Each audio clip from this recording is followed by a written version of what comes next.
아멘. 오늘은 우리가 가장 좋아하는, 세상 사람들 너무나 좋아하는 축복에 대해서 함께 은혜를 나누고자 합니다.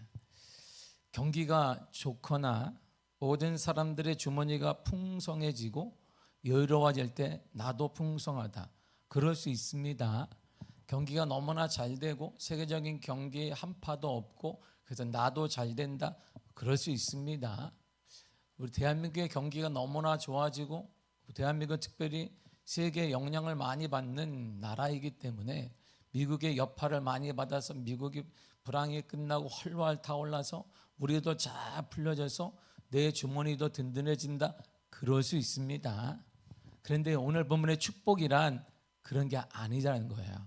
축복이란 시대가 우리가 원하지 않아도, 시대가 우리가 원치 않는 방향으로 간다 할지라도, 지금처럼 시대가 혼란스럽고 앞이 깜깜할지라도, 어떤 상황이라 할지라도 형통하고 약속이 이루어지고 굳건해지는 것, 바로 그것을 축복이라고 말하고 있습니다. 이처럼 축복은 시대의 영향을 타지 않습니다. 이처럼 축복은 정치 상황을 타지 않습니다. 지금 대단히 혼란스럽습니다. 대단히 혼미하고 있습니다. 대한민국이 양쪽으로 쫙 나눠졌습니다. 그리고 우리 앞은 어떻게 되는 거야? 세계가 염려하고 있습니다.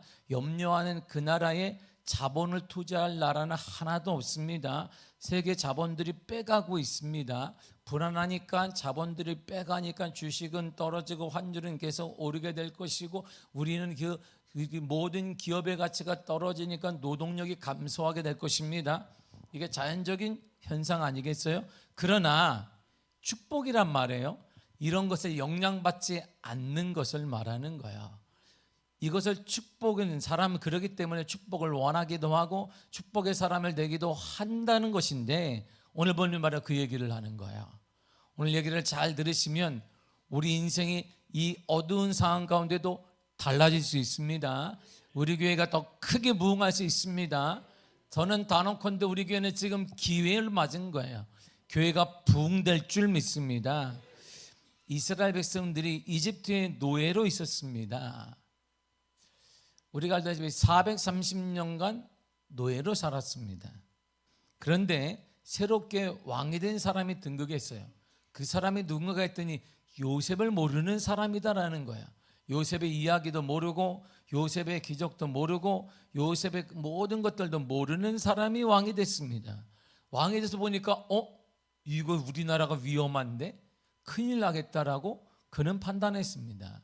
판단한 근거가 이거예요. 출애굽기 1장 9절을 읽겠습니다. 시작. 그가 그 백성에게 이르되 이 백성 이스라엘 자손이 우리보다 많고 강하도다. 아멘. 어머, 딱 보니까 아니 우리보다 많은데, 그리고 우리보다 강하다라고 했습니다. 당시 이집트 인구의 반이 이스라엘 백성이었어요. 점점 이들이 부흥되는 거예요. 이들의 반란을 일으키면 나라가 뒤집히게 되는 것입니다. 혹시 자신들이 원하지 않는 적대국가 이들이 손을 잡게 되면 더 크게 일이 일어나는 것입니다. 특별히 이스라엘 백성들이 힘이 세서 굳은 일을 도맡아 하기도 하고 무기를 만들거나 농사를 짓는 사람들이 대부분이기 때문에 힘이 센 거예요. 이집트인들은 머리로 공부하고 머리로 하고 있는데 이들은 힘으로 하니까, 막상 지금처럼 우리가 드론이 왔다 갔다 하는 시대가 아니니까 힘으로 전쟁을 해야 되는데, 이 사람 봐라, 힘도 세고 수도 많으니까 이거 큰일 나겠다라고 생각했습니다.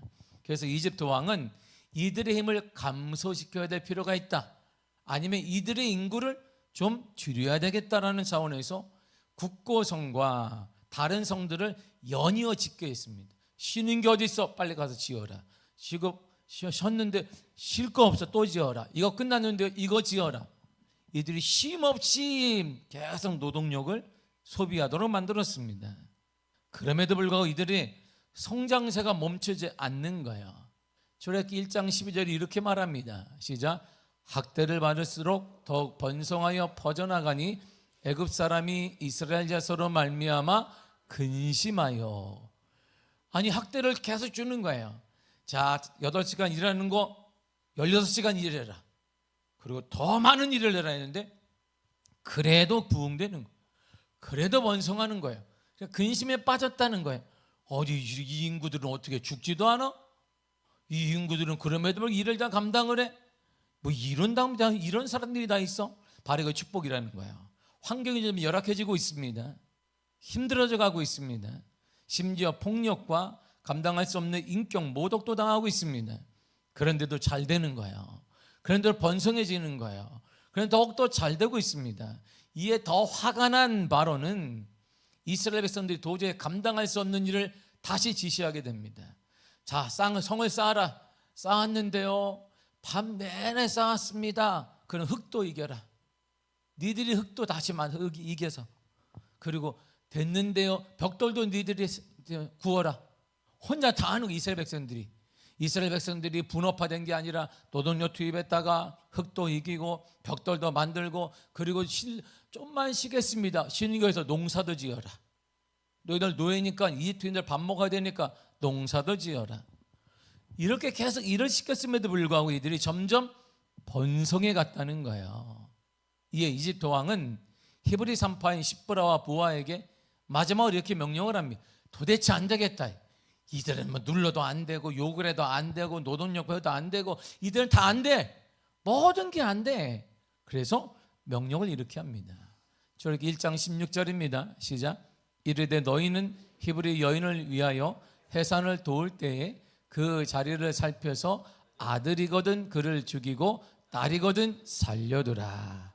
아멘. 보세요. 이집트 왕은 죽이는 사람이에요. 죽여라. 딸은 살려놔. 왜? 노동력이 필요하잖아.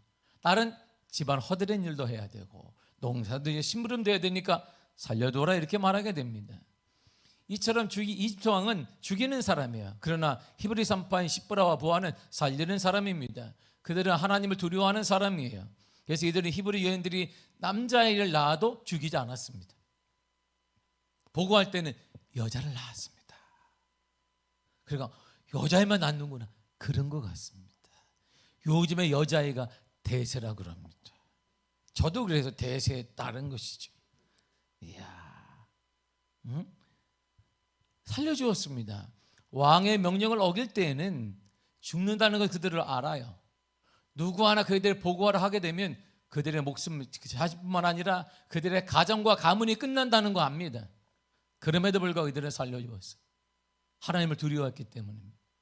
이처럼 이들은 살리는 사람이에요. 그랬더니 살리는 자에게 하나님은 두 가지 은혜를 주셨습니다. 살리는 사람을 통해 민족과 나라가 복을 받게 돼요. 저렇게 1장 20절입니다. 시작. 하나님이 그 산파들에게 은혜를 베푸시니 그 백성은 번성하고 매우 강해지니라.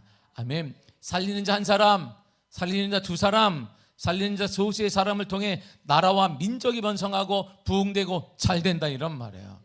이 나라가 어둡습니까? 아닙니다. 이 나라가 어두운 것은 정신들 때문이 아니고 무엇 때문이 아니라 살리는 자가 없기 때문이에요. 살리는 하나님을 두려워하는 자가 없는 것이 이 나라가 어두운 것이지 정치 때문이 아니라, 이런 말입니다. 우리나라는 세계적으로 가장 많은 침범을 당한 나라 우리나라예요. 우리나라는 밥 먹으면 침범당했어요. 이게 1000회가 넘어요.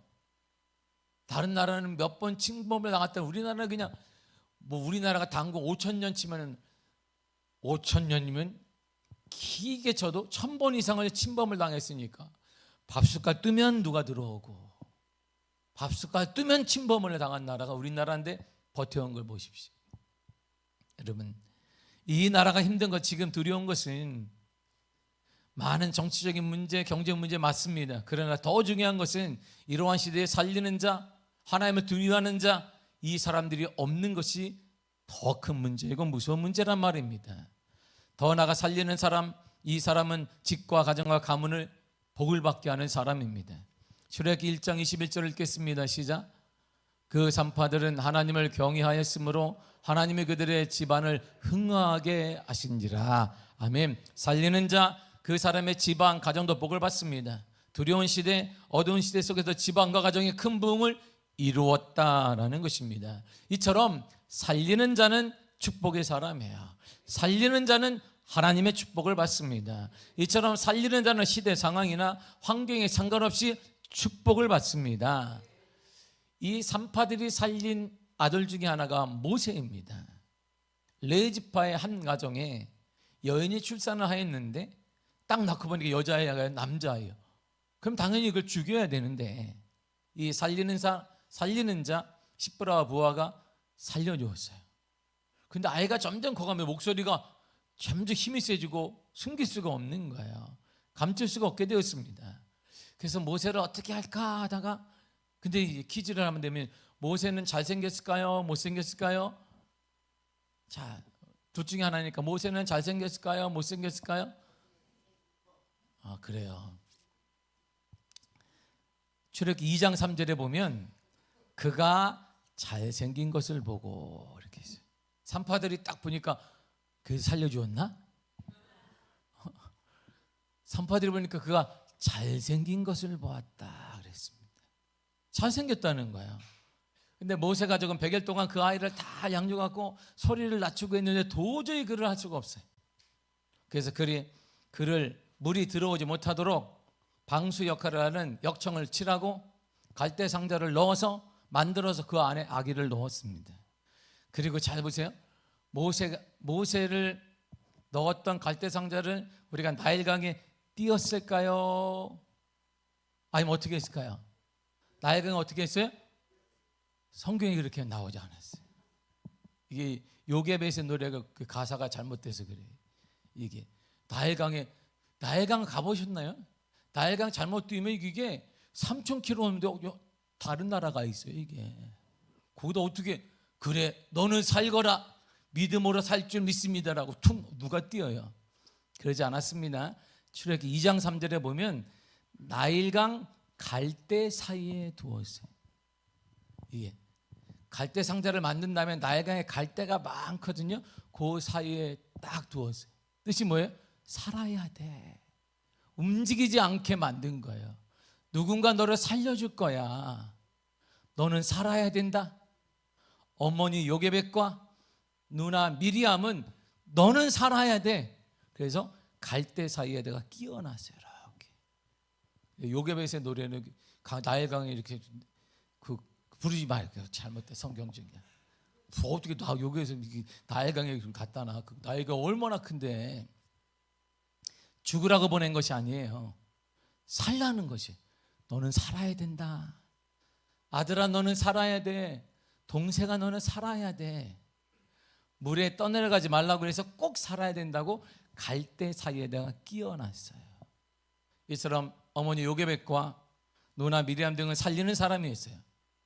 아들을 살려야 했습니다. 동생을 살려야 했습니다. 살리고 싶었습니다. 잠시 후 이집트 바로왕의 딸이 신녀들과 함께 목욕을 하러 딱 왔는데 갈대 사이에 있는 상자를 보았습니다. 누가 갈대 상자를 보았을까요? 1번 시녀가 보았다. 2번 공주가 보았다. 나는 안 봤다. 나는 안 봤습니다. 출애굽기 2장 5절에 보면 바로의 딸이 보았어요.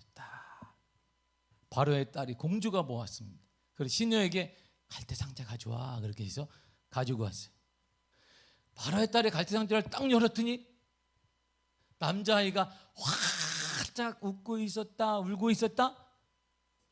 자 보세요. 잘생겼다 그랬잖아요. 잘생긴 애가 활짝 웃고 있었다 울고 있었다. 저렇게 2장 6절을 보니까 아이가 울고 있었어요. 아이가 목소리를 컸을 거예요. 막 울고 있는 거야. 그랬더니 그 모습을 바로의 딸이 불쌍히 여겼다 그랬어요. 만약에 웃고 있었으면 뭐야? 애가 너무나 간절히 우니까 불쌍히 여겼다 그랬어요. 바로의 딸이 우는 모습을 보자 불쌍한 마음이 들었습니다. 도와줘야겠다는 마음이 들었어요. 여러분 주님께서 우리를 도와줄 때도 마찬가지인 거예요. 병자들을 보시면 예수님이 하신 말씀이 있습니다. 많은 병자들이 예수님을 찾아왔어요. 그때 주님의 마음이 딱 이렇게 말씀하셨어요. 마태복음 14장 14절입니다. 시작.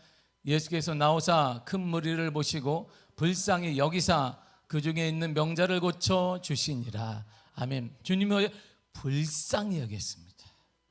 불쌍히 여겼어요. 자, 바로의 딸과 예수님 마음의 공통적인 뭐예요? 불쌍히 여겼어요. 불쌍히 여기니까 죽은 자를 살려내고, 불쌍히 여기니까 죽어가는 자를 치유하는 역사가 일어나게 되었다, 이런 말입니다. 오병이의 기적을 행할 때에도 그 무리를 불쌍히 여기사, 아침부터 먹지 않고 있는 그들을 불쌍히 여기사 오병이의 기적을 행하셨습니다. 귀신 들린 사랑하는 딸을 예수님 앞에 데리고 온 이방 여인, 가나안 여인이 예수님께 이렇게 기도하며 예수님을 향해 이렇게 고백했습니다. 마태복음 15장 22절입니다. 시작.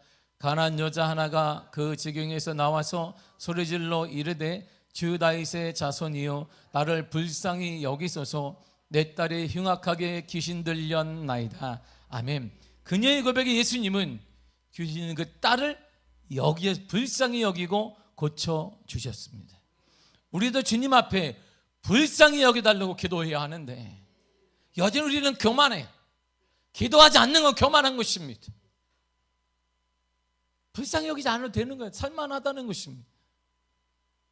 많은 분들이 저한테 이렇게 저는요 오며 가며 기도하고 있습니다. 생활에 시간을 내서 저는 다른 교회 안 와도 아주 살만하니까 그런 얘기야. 살만하니까 그렇게 얘기하지. 정말 간절하면 여기에 나와 통회하며 눈물로 기도할 수밖에 없는데 살만한 거지 지금은. 그러니까 여유로우니까 저는요 오며 가며 기도하고 차에서도 기도하고 집에서도 기도하고 하고 있습니다. 살만하죠. 불쌍히 여겨달라고 통에 잡아오곤 했어요. 가나안 여인이 딸을 향하여서 주님 불쌍히 여겨주세요. 내 딸을 우리를 불쌍히 여겨달라고 기도했더니 주님이 그를 고쳐주셨습니다. 여전히 우리는 교만하고 모이기 뻣뻣합니다. 주님께 바짝 엎드려 주님 불쌍히 여겨주시라고 기도해야 되는데 여전히 스스로 할 수 있다는 교만에 빠져 있는 거예요. 국가적 어려움 앞에 그렇게 똑똑함을 자처했던 사람들은 국가를 안정시키기보다는 서로의 이익만을 챙기려고 눈이 뻘겋습니다. 국민의 불안과 두려움과 경제적 어려움 앞에 오직 하나, 이 기회를 맞아 정권의 수장이 되겠다, 이런 생각만 가진 채 이 어려움을 이용하려는 정치인들이 널려 있습니다. 지금 대한민국이라는 배는 선장이 유명무실해졌습니다. 선원들은 그 기회에 서로 선장이 되어보겠다라고 일선을 놓고 있습니다. 선원의 할 일은 고기를 잡아야 되는데 이들은 고기 잡는 일을 하지 않습니다. 선장 한번 돼봐야 되겠다. 그리고 고기를 잡아 만선으로 육지로 돌아오기를 바라는 가족들, 상인들에게 희망을 줘야 되는데 서로 싸우고만 있는 거예요. 그래서 우리 어느새 육지에 있는 만선을 기다리는 우리 국민들에게, 가족들에게 불안과 낙심과 눈물만 주고 있는 것입니다. 이게 현재 대한민국이죠. 바로 이럴 때 해야 될 일은 예수님을 향해 주님 이 땅을 불쌍히 여겨주세요, 기도를 해야 되는 거예요. 우리가 여러분들이 기도하지 않으면 딱 있습니다. 지금까지 나라를 위해 기도할 필요가 없었어요. 왜? 나라 일은 나와 무관하다고 생각하기 때문입니다. 여러분, 나라 지금 우리가 깨닫는 게 있지 않습니까? 나라 일이 무관하든가요? 여러분 직장과 무관하십니까? 무관하지 않습니다. 그래서 선진들은 구국 기도를 계속한 거예요. 선진의 삶을 찾아 나라 민족을 기도했던 이유는 뭐냐면 그 나라 문제 우리는 무관하지 않습니다. 나라가 혼미에 빠졌습니다. 외국 자본이 싹 빠지고 있습니다. 투자하지 않습니다. 주식이 뚝 떨어져, 우리의 주가들이 다 떨어졌어요. 한국의 기업들의 가치가 뚝 떨어졌습니다. 환율이 계속 오릅니다. 수입하려면 이제 돈을 엄청 줘야 됩니다. 그러니까 기업 가치가 떨어지면 당연히 해고할 수밖에 없는 상황이에요. 해고도 못하고 있으면 한국은. 여러분, 나라 일과 우리 일은 따로 돌아가는 게 아니에요. 그래서 우리 믿음의 선진들은 지혜로웠던 거예요. 믿음의 선진들이 국가를 안고 기도했던 것은 탁월한 선택이었습니다. 여러분, 기도해야 합니다. 주님을 향해 주님 불쌍히 여기소서 부르짖어야 하는데 아직도 우리는 기도하지 않습니다. 교회가 가슴을 치며 이 땅을 불쌍히 여겨달라고 기도해야 합니다. 우리가 눈물로 이 땅을 고쳐달라고 회개하며 기도해야 됩니다. 우리 자녀를 도와달라고 불쌍히 여기달라고 기도해야 합니다. 근데 여전히 우리는 주님께 호소하지 않습니다. 아직 살만하니까 그렇지. 살만하십니까? 살만한 거예요. 목자간 제가 봐도 살만한 거예요. 자녀가 그렇게 문제가 많다며, 사업에 그렇게 문제가 많다며, 경제에 문제가 많은데 제가 볼 때는 문제가 없는 거예요. 아직 목자인 제가 보아도 살만하구나, 살만한가 보다. 정말 급하면 저러지 않을 텐데, 가나안 여인처럼 주님께 사람들이 오지 말아나, 이방 여인이나 오지 말아나 그걸 뚫고 주님 나를 불쌍히 우리 딸을 불쌍히 여겨주세요 기도했더니 주님이 고쳐주었는데, 살만하십니까? 더 아플 거예요. 이제 우리가 멈춰야 합니다. 주님을 향해 불쌍히 여달라 기도해야 되는 것입니다. 아기가 우는 것을 본 바로의 딸 공주는 히브리인의 아이인 줄 알면서도 살려주었습니다. 왜? 불쌍히 여김받기 때문에. 그것을 지켜보고 있던 미리암이 얼른 나와서, 공주님, 유모가 필요하지 않습니까? 제가 유능한 유모를 하나 알고 있습니다. 그러니까, 그래? 데리고 와라. 그러니까 저 여인입니다. 딱 그러니까 모세의 엄마였어요. 모세의 어머니였습니다. 공주는 유모인 모세의 어머니를 왕궁으로 데리고 와서, 자, 젖을 잘 먹이고 잘 키워라 했을까요? 아니면 모세를 너희 집에 데리고 가서 잘 키워라 했을까요?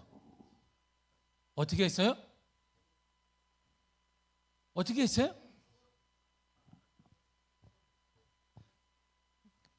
똑똑한 여인이었어요. 바로요.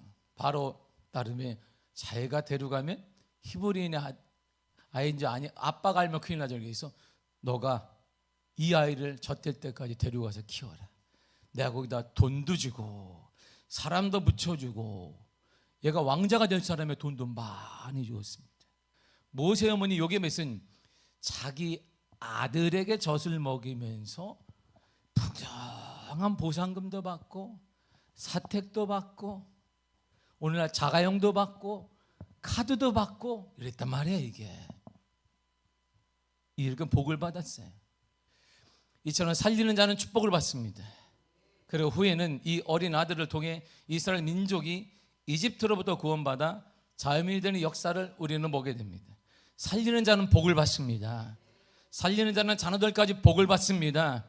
다시 한번 저렇게 1장 21절을 읽겠습니다. 시작. 그 산파들은 하나님을 경외하였으므로 하나님이 그들의 집안을 흥하게 하신지라. 아멘. 그들을 집안을 흥하게 하신지라. 살리는 자는 복을 받습니다. 살리는 자는 가정이 복을 받습니다. 가문이 복을 받습니다. 살리는 자는 시대의 영향을 타지 않습니다. 하나님이 주시는 복은 시대의 영향 타지 않습니다. 정치 영향 타지 않습니다. 그대로 역사가 일어나게 되는 것입니다.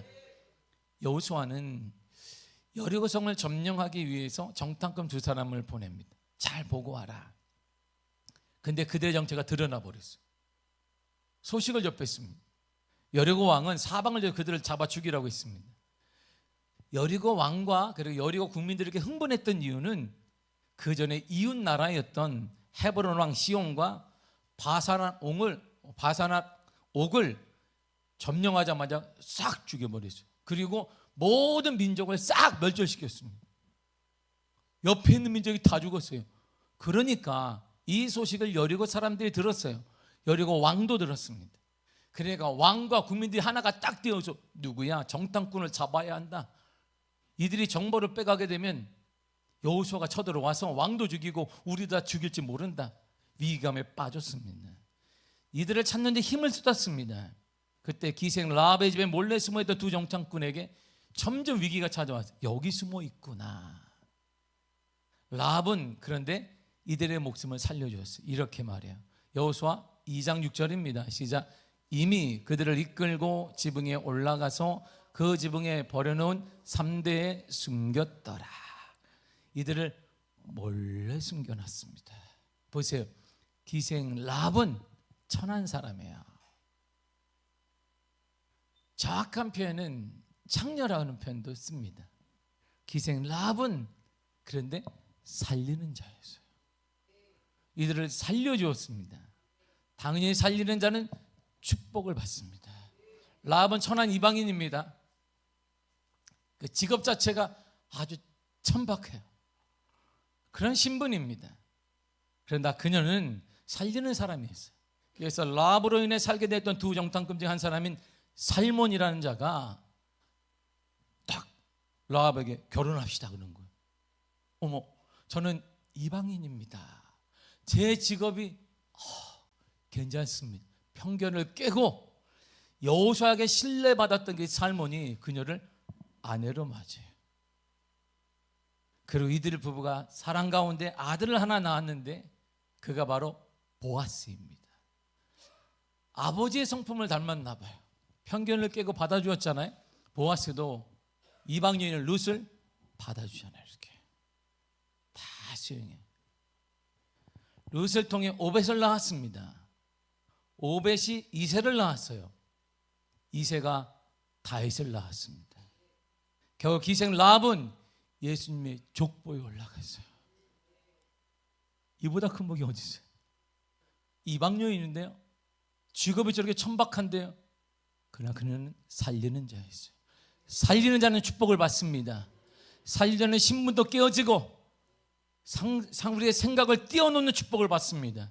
살리는 자는 지금도 경제적 상황, 정치 상황을 뛰어넘어 하나님의 축복을 받습니다. 이게 하나님의 역사, 하나님의 은혜인 것이, 제가 말하는 축복은 이런 축복을 말하는 것이지 돈이 떨어졌네 뭐가 이런 게 아니란 말입니다. 그걸 뛰어넘는, 경치상을 뛰어넘는 하나님의 은혜를 받는 것입니다. 기생이 어떻게 받아요? 이방인이 어떻게 예수님의 족보에 올라갑니까? 그래서 라합은 가장 큰 복을 받았습니다. 사람들의 평경과 시대 편견을 다 이겨내고 그녀는 축복의 사람이 되었습니다. 어떻게요? 왜요? 살리는 자였기 때문이에요. 살리는 자는 시대의 흐름과 상관없이, 사람들의 생각과 상관없이 축복을 받습니다. 지금 시대가 아무리 힘든다 해도, 아무리 앞이 깜깜하다 해도 살리는 사람은 복을 받습니다. 살리는 사람은 축복의 주인이 됩니다. 살리는 자가 되시기를 바랍니다. 살리는 여러분들 통해서 가정이 복을 받을 것이며, 자녀가 복을 받을 것이며, 직장과 일터가 복을 받을, 사업장이 복을 받을 것입니다. 여러분들의 가문이 복을 받고, 이민족이 복을 받고, 우리 교회가 복을 받을 것입니다. 살리는 자, 그런 거예요. 살리는 자. 예수님이 어떤 분일까요? 하루는 예수님이 사랑하시는 나사로가 심히 아프다는 얘기를 들었어요. 심히. 그래? 그 예수님이 일을 딱 준다고 나사로에게 가자. 나사로 집으로 가고 있는데 한 하인이 또 왔어요. 예수님, 제 주인 나사로가 금방 죽었습니다. 그래도 예수님이 그래? 그래도 가자. 나사로 집에 도착했습니다. 그리고 죽은 나사로 집을 예수님이 방문하셨어요. 동생 마르다가 와서 하는 말, 예수님이 좀만 일찍 왔어도 우리 오빠가 저렇게 죽지는 않았을 텐데요, 이렇게 얘기했습니다. 그때 예수님이 이렇게 말씀하셨습니다. 요한복음 11장 25절과 6절입니다. 시작. 예수께서 이르시되 나는 부활이요 생명이니 나를 믿는 자는 죽어도 살겠고 무릇 살아서 나를 믿는 자는 영원히 죽지 아니하리니 이것을 내가 믿느냐. 아멘. 나는 부활이고 생명이다. 생명이라는 거, 나는 살리는 자야. 나를 살리는 자야. 나는. 그러면 죽은 나사로도 살 수 있다. 그러나 죽은 나사로가 다시 살아난다 해도 그는 또 다시 죽을 거야. 그러나 영원히 죽지 않는 길이 있다. 나를 믿으면 영원히 죽지 아니하리라. 나를 믿으면, 예수를 믿으면 영원히 죽지 않고 영원히 살게 된다, 이런 말이에요. 어떻게 해요? 예수님이 살리는 분이시기 때문에. 예수께서 믿는 자는 하나님의 나라에서 영원히 삽니다. 제가 요즘에 장례식을 많이 집례를 해요. 너무 감사한 것은 우리 성도님들 장례식이 아니고 외부 장례, 제 동기 목사님들 장모님, 목사님 어머니 장례, 뭐 이렇게 기타 장례를 많이, 장례를 집례할 때마다 많은 은혜를 받아요. 보내신 분은 하나님이시고 거두시는 분도 하나님이신데, 거둬갈 때 그 마지막 절차는 목사님 내가 할 수 있구나. 다 감격이 있어.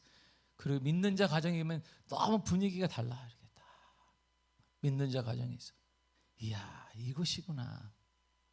이게 축복이구나. 믿는 자 가정의 장례식이 점점 많은 걸 느끼게 됩니다. 여기서 이래서 목사의 기쁨이 있구나. 참된 소망을 말할 수 있고 기쁨으로 설교할 수 있는 게 얼마나 감사한지 모릅니다. 지난주에도 그 일을 제가 하고 왔습니다. 죽어요. 많은 자가 아파요. 근데 그걸 다시 살릴 수 있어요. 근데 그는 또 죽어요. 근데 예수 믿으면 그는 또 죽어. 그런데 나를 믿으면 영원히 산다. 예수를 믿으면 영원히 산다는 것입니다. 그리고 예수님은 직접 이렇게 말씀하셨습니다. 오늘 본문입니다. 63절입니다. 시작. 살리는 것은 영이니 육은 무익하니라. 내가 너에게 이른 말은 영이요 생명이라. 아멘. 살리는 것은 영이야. 육은 의미가 없다. 이렇게 말씀하셨습니다. 근데 살리는 것, 바로 생명은 이것이야. 생명은 살리는 것인데 그 생명이 뭐냐면 말이야. 말씀이다. 이렇게 말하고 있습니다. 말씀이 뭔데요? 그러니까 말씀이 이거잖아. 요한복음 1장 1절입니다. 시작. 태초에 말씀이 계시니라. 이 말씀이 하나님과 함께 계셨으니 이 말씀은 곧 하나님이시니라. 아멘. 말씀이 뭐예요? 하나님이다. 그러니까 생명은 뭐예요? 하나님이다. 하나님은 살리시는 분이다. 그런데 요한복음 1장 14절을 보게 되면 말씀이 육신이 되어서 우리 가운데 거하신다 그랬어요. 말씀이 육신으로 오셨어요. 누구의 그분이? 예수님을 말하는 거예요. 그러나 말씀은 하나님이시고 말씀은 예수님이십니다. 정리하면 살리는 것은 영이고 말씀이신데 다시 말해 살리는 것은 예수님이다 이런 말이에요. 예수님이 살리신다 이런 말입니다. 예수님이 영혼을 살리고 죽어가는 자를 살리며 예수님의 가정을 살리고 자녀들의 미래를 살리며 한국교회를 살리며 우리의 일터를 살린단 말입니다. 주님이 살리는 거예요. 주님이. 예수님은 살리는 영이 살리는 분이십니다. 예수님에 대해 성경은 그래서 이렇게 말한 거예요. 누가복음 18장 33절입니다. 시작. 그들은 채찍질하고 그를 죽일 것이나 그는 3일 만에 살아나리라. 아멘. 뭘 해도 됐다. 어떤 일을 내봐라. 그분은 살아난다는 것이. 시대가 아무리 힘들어도 그분과 함께 우리는 살아난다 이런 말입니다. 살리는 자는 살아나는 거예요. 살리는 자는 축복을 받습니다. 그래서 살리는 예수님이 받은 축복이 뭔데요? 예수님 축복을 받았죠. 예수님도 하나님께 이렇게 축복을 받았습니다. 누가복음 10장 22절을 보세요. 시작. 내 아버지께서 모든 것을 내게 주셨으니 아멘. 하나님의 모든 것이 예수님에게 이양됐어요. 생사화복 모든 축복권이 다 예수님께로 옮겨졌습니다. 그분이 왜요? 살리는 분이었기 때문입니다. 마태복음 28장 18절 이렇게 말해주고 있습니다. 시작. 예수께서 나와 말씀하여 이르시되 하늘과 땅의 모든 권세를 내게 주셨으니 아멘. 하늘과 땅의 모든 권세를 누구에게? 예수님께 주었어요. 살리는 자는 저렇게 복을 받습니다. 예수님도 복을 받습니다. 그러므로 죽이는 말을 하는 사람이 많은데 죽이는 말, 남을 깎아내리는 말을 하는 사람과는 1초도 함께 하지 마시고 자리를 떠야 합니다. 여러분들이 죽어요. 제 친구 목사님이 이렇게 말해요. 너무 힘들어 당 목사님. 우리 부교육자가 갔다가 그냥 갔는데 자기가 한마디 했더라고요. 똑바로 해야 됩니다. 그러니까 전화를 안 받고 다음 날부터 안 나오더래. 근데 에이 그랬더니 전화를 안 받아. 주일날도 안 나오고 3주 됐어. 그럴 수 있지 뭐. 그래서 말을 못 하겠어. 담임 목사가 담임 목사의 힘이 없어. 저한테 얘기하는 게. 담임 목사가 진짜 힘들어요. 부교육자도 담임 목사 한마디 하면 삐지고 기다리지도 않고 그냥 나가버려요. 성도들도 삐지고 돌아서고 저기 나갑니다. 맨날 이래요. 담임 목사는 말 한마디 할 때 고민하고 또 고민하고 또 고민합니다. 결국 깊게 생각하고 고민하는 한마디 하면 삐지고 돌아서고 시험 들었네. 그리고 혼자만 아는 게 아니라 이걸 만방에 또 알려요. 나한테 담임 목사 이렇게 해가지고 이럴 수 있는 것 도대체. 그 옆에서 그렇구나. 전 국민이 압니다. 그리고 들었던 그 사람은 주일 지나면 잃어버려요. 다음날 되면 뭐라 그랬지? 그러나 담임 목사는 여전히 시험 든 성도 때문에 고민하고 제멋대로 한 성도 때문에 고민하고 여전히 아파하는데 뭐 해맑게 다 뭐라고 했나? 그래서 담임 목사 사모가 가장 힘들어요. 사랑하는 성도들은 말을 조심해야 합니다. 살리는 말을 해야 됩니다. 그래야 축복을 받습니다. 반대로 죽이는 말을 하면 축복이 아니라 망함이 따라와요. 그래서 사람이 말하는 것을 보면 현재의 삶이 어떤지, 그리고 미래의 삶이 어떤지, 더 나아가 자녀들의 삶도 예측해 볼 수 있습니다. 살리는 말을 하시기를 바랍니다. 여러분의 입을 통해, 여러분들의 말을 통해 인생의 축복과 저주가 달려있기 때문입니다. 마태복음 18장 21절 이렇게 말해주고 있습니다. 시작. 죽고 사는 것이 혀의 권세에 달렸나니 혀를 쓰게 좋아하는 자는 혀의 열매를 먹으리라. 아멘. 혀에 달려있다. 말 조심해라. 죽는 것도 혀고 살리는 것도 혀니까 말 조심해라, 이런 말이에요. 그러므로 죽이는 말하는, 부정적인 말하는 사람과는 앉지도 말고 먹지도 말고 상대도 말고, 그래 여러분들이 삽니다. 마태복음 12장 36절과 7절 이렇게 말해주고 있습니다. 시작. 내가 너에게 이르노니 사람이 무슨 무익한 말을 하든지 심판날에 이에 대하여 신문을 받으리니 내 말로 의롭다함을 받고 내 말로 정죄함을 받으리라. 아멘. 의롭다함을 받는 것, 정죄받는 것은 물론 말하는 것. 너희 말을 조심해야 합니다. 함부로 말하지 말고 느낌대로 말하면, 생각대로 말하면, 내 감정대로 말하면 하나님께 저주, 징계, 정죄를 받습니다. 죽는 말, 부정적인 말은 하는 자와 함께 하지도 말고 밥도 먹지도 말고 내가 죽기 때문입니다.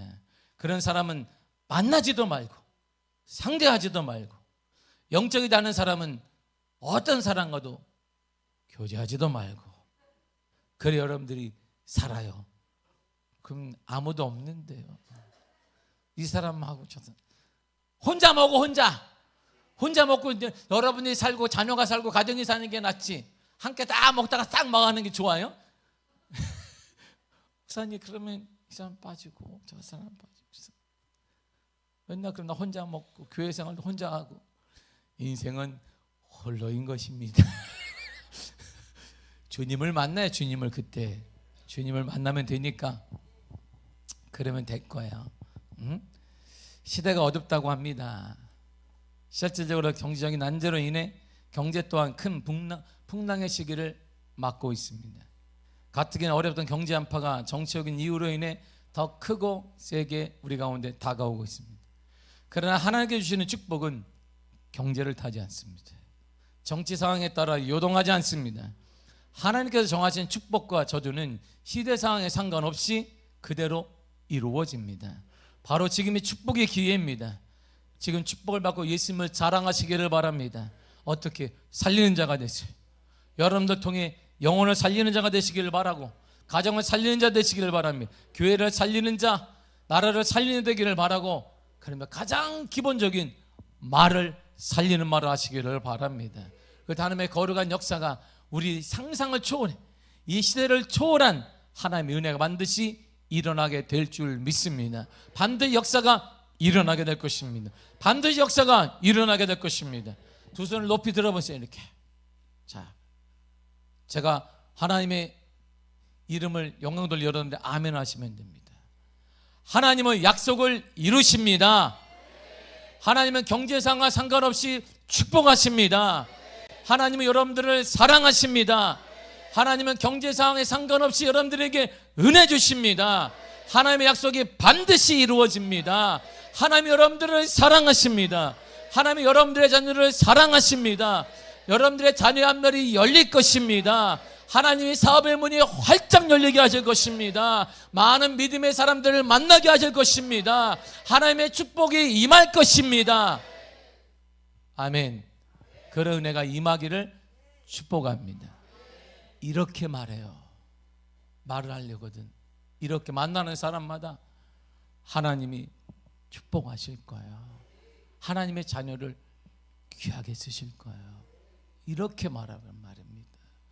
그래야 여러분들이 살고 시대를 초월한 하나님의 거룩한 축복의 은혜가 임하게 될 것입니다. 기도하겠습니다. 하나님 감사합니다.